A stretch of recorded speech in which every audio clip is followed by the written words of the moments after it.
Hello, my name is Cody Hill. I would like to share some information with you about the state I was born in, Arizona.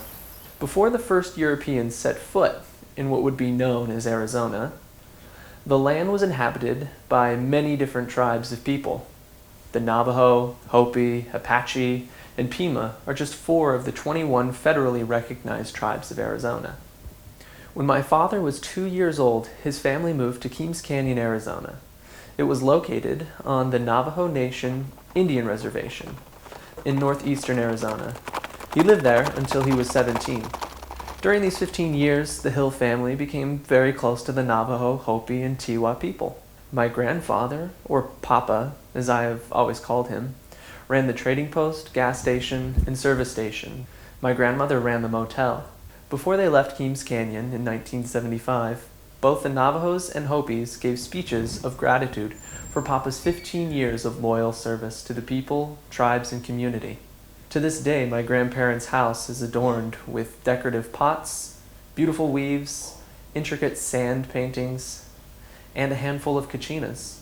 That was one aspect of Arizona that both frightened and fascinated me. While visiting my grandparents as a boy, I would fall asleep in the shadows of kachina dolls they had on display in their living room. In my sleep, these dolls would come to life and pursue me. When I woke up, the kachinas were back on the mantle, and I would ask Papa about how he got them and what each one represented. The kachinas that scared me as a boy are wooden representations of forces of nature, revered ancestors, or important historical events. They are used to teach children religion and history. People also dress up as kachinas to perform religious ceremonies.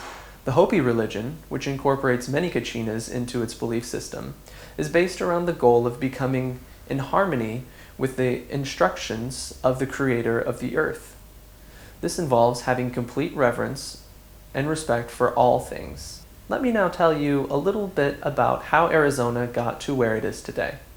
Arizona's economy has been based upon their 5 C's: copper, cattle, cotton, citrus, and climate. Copper is still an important industry for Arizona today. It produces 2/3 of the nation's supply of copper. The cattle industry dates back to the 1690s with Spanish ranchers. During the Civil War, many Texas ranches were overgrazed. Consequently, ranchers moved their cattle over to Arizona. Interestingly, the first woman to sit on the U.S. Supreme Court, Sandra Day O'Connor, grew up on a ranch in southeastern Arizona. Cotton became a booming industry for Arizona once advanced irrigation systems were introduced. At one point, Arizona was the nation's largest producer of cotton. Papa even spent 10 years of his life keeping the iron in the field, as he put it. He was a mechanic in charge of keeping 6 cotton pickers, 8 tractors, 4 semis, and a few trucks running. Arizona is one of the 4 states in the U.S. with significant citrus production. I have fond memories of picking grapefruits from my grandparents' yard to enjoy for breakfast. Arizona's climate and natural wonders make it a very attractive destination for tourists and retirees. Arizona is no doubt best known for the Grand Canyon, formed by the Colorado River. This natural wonder of the world is about 17 million years in the making. It's 277 miles long, about 1 mile deep, and in some places up to 18 miles wide. About 5 million tourists come to visit the Grand Canyon every year. The Grand Canyon became a national park in 1919, just 7 years after Arizona became a state. Arizona was actually the 48th state to enter the Union and the last one of the contiguous United States. Arizona has the 16th largest population of the 50 states and is 6th largest state.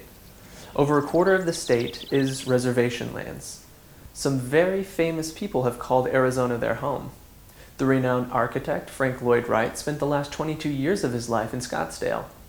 Emma Stone didn't move from Phoenix to Hollywood to launch her acting career until she was 15. Steven Spielberg discovered his love for making movies while working on a Boy Scout merit badge in Arizona, where he spent the majority of his childhood.